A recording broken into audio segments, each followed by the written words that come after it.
Hello and welcome to another Denis Wick interview. And my name's Brett Baker, and I'm delighted today to introduce you to John Barber, who's been a long time player of our mouthpieces, but is a recent addition to our artist list. So, welcome, John. Thank you very much for taking part in this. Lovely to be here, and thanks for asking me. What inspired you to stick with the trombone? And why? Because, I don't know whether you started on cornet and then went on to that instrument or bagpipes or what you played. So it's what you started with and why you've stuck with trombone, really.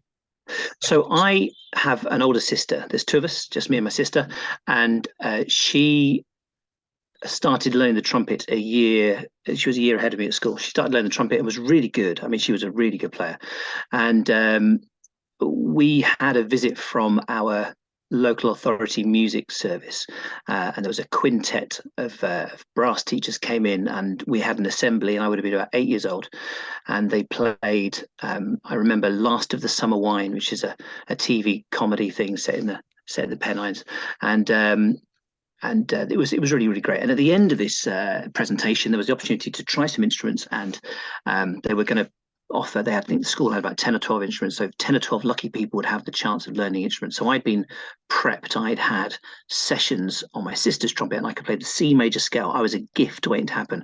I was 8 years old. I could play the C major scale in my audition. So sure enough, I casually walked into this little practice room, and I went that was it. And at the end of the day, my name appeared on the list of one of these 10 people who's going to have an instrument. So I was delighted, and I went in to get my trumpet as I thought it was going to be, and I was handed a baritone. And I wasn't just short of devastated, would probably cover it. And I didn't understand. I said, "Did you not hear me? Did you hear the trumpet? I was great." And they said, "Oh, yeah, we need someone to play baritone in the band. So this is your." Anyway, so I took the baritone home. I learned baritone, and I sort of yomped through my grades, and then about the age of 11, I'd done my grade 5, and I was sort of doing all right. I was kind of getting used to this. This was cool. And then my brass teacher, Miss Sheila Wyeth, she said, "Look, I've chatted with your parents, and we've decided we're going to take you off of baritone, and we're going to put you on to trombone." And I sort of said, "Oh, right, why? I like playing the baritone. Why is this?" And she said, "Well, if you play a baritone, you can only ever play in a brass band." Imagine the irony, some 30 years later. So I kind of said, "Well, I don't even know what a brass band is. I live in Hampshire, and I'm 8 years old." I was like 11 years old. I don't even know what a brass band is, let alone what it'd be like to get stuck in one for 30 years, And she said, "Oh no, trust me, your horizons will open. There'll be a much broader spectrum of musical possibilities." Anyway, so this thing came out, and all of a sudden I'd been going from that to having to, and I hated it. I absolutely hated it. I spent 4 weeks in a just a standoff with my parents, who'd spent their last penny buying this Yamaha student trombone thing. It was a lovely try. Ended up doing my grade 8 on it and everything. And if I've still got it, but I just didn't like the fact that I had to start that learning process again, transferring this onto that, and I really didn't like it. Anyway, cut a long story short, eventually I did sort of get to it. I couldn't reach seventh position. I didn't like that. I couldn't play C sharps. Anyway, it'll be natural. Sorry for our concert listeners. But eventually I kind of got into it anyway, and then fortunately an opening came up in my local youth orchestra, that meant that because of circumstances, there was a kind of a pathway through at a bit of a quicker rate, because there weren't many trombones around, and then I started to really enjoy it. So, but that's why I started doing it, and then really, if I'm being honest with you, I haven't really kind of looked back since. But yeah, it was touch and go. Thought it might have been trumpet, then baritone, and then finally, well, we are where we are. Yeah. Oh, excellent. I didn't know that. And I mean, I should explain to our viewers as well that you're mean on the piano and do quite a bit of improvisation and some arrangement. So, what led you into that side of music making after, say, going to music college and focusing on trombone? Well, as you say, I play piano. I started piano, believe it or not, at the age of 6, and that was really because my parents had decided that it would be good. My parents aren't religious at all, but they decided it'd be good to try and give me a kind of godly experience. So we went to church, as a few people in our kind of community did when we were younger. And I think I wasn't that focused. I think Sesame Street was on TV at the same time, and I wasn't that good a sort of parishioner. So then it was Sunday school. So I went to Sunday school, and again, seemingly a little bit of a disruptive influence. I lasted 2 or 3 weeks, and it was kind of suggested that maybe there were other activities on a Sunday morning I should invest my time in. So my parents ended up getting me piano lessons with the Sunday school teacher, a lovely lady called Joanna Kerr, and she played the church organ, and she was lovely.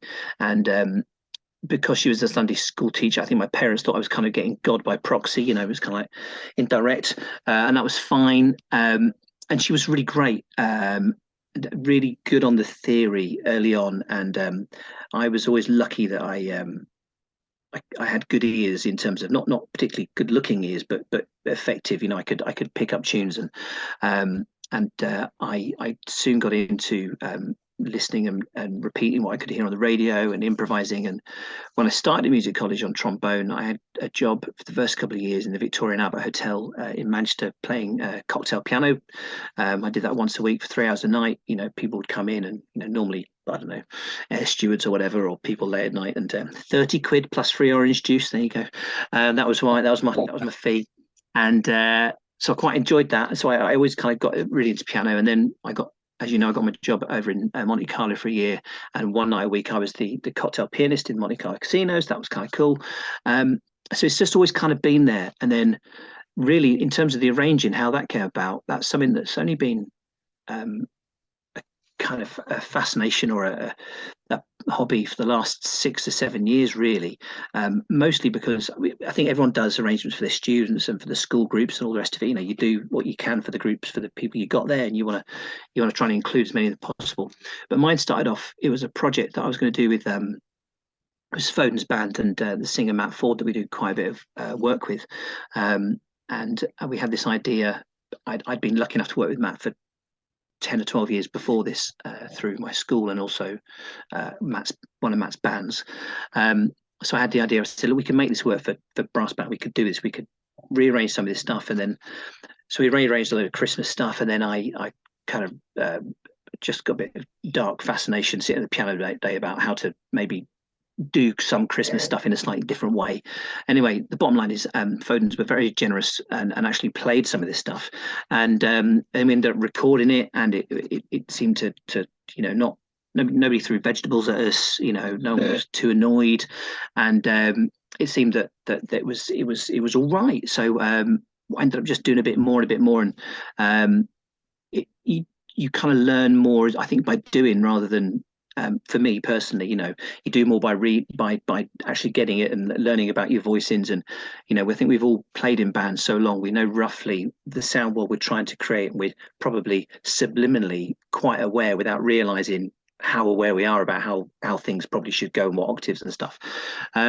So yeah, kind of, it wasn't by design. It was more a fascination of trying to get a project off the ground with Foden's that actually has ended up rolling forward to becoming quite a frequent thing that we do. But yeah, that's how we got into it.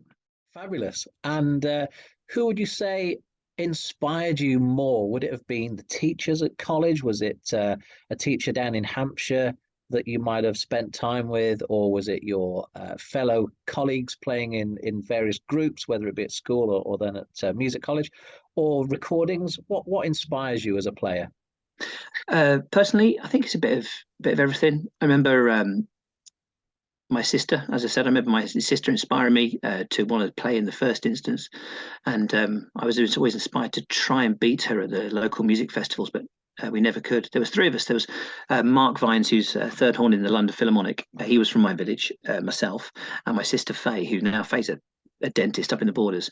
And without fail, every year she would kick our backsides in this local music festival. She was really good, and then she stopped playing trumpet. She plays again now. She plays in the Selkirk band in the Borders. So she's back playing, which is really good, and she plays with the children in the band. That's really cool.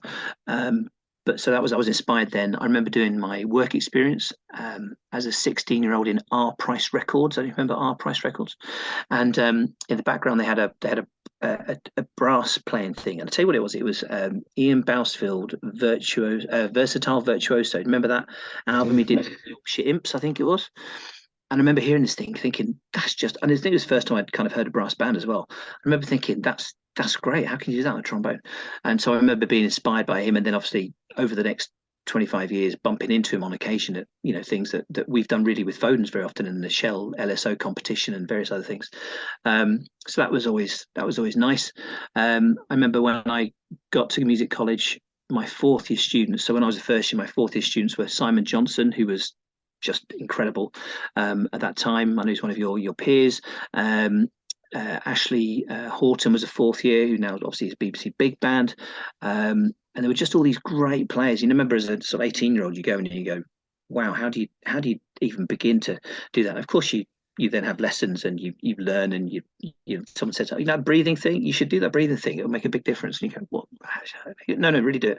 And it kind of makes a big difference. I was always lucky to have sort of inspiring in various different ways teachers. I had Andy Berriman was principal drummer at the Halley at the time. So when I first started the RNCM, I had him for the first 3 and a bit years. And I was lucky that I just got on really well with him. And he's a very sort of sparkly personality, very, bubbly and quite diffident. And we kind of really hit it off. So I was lucky that afforded me opportunities to go into the Halley from my second year at college.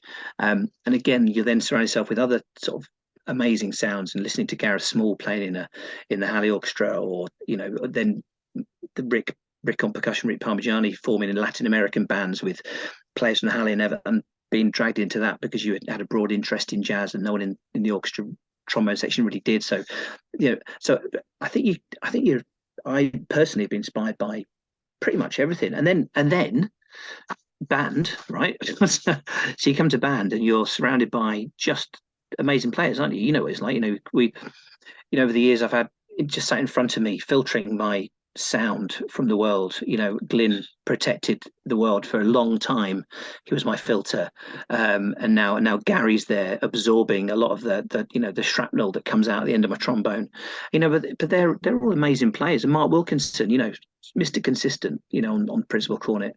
And I think there are just really super talented people everywhere. And sometimes I don't know if we always have the chance to just sit back and just listen to how fortunate we are to be surrounded by these people, and just go, wow, that's amazing. Listen to the way they're phrasing things and the way they breathe and the way they sustain a phrase. And I think it inevitably impacts the way you do stuff, unless you actually know everything, which I don't. But unless that was the case, I think invariably you are impacted by just really.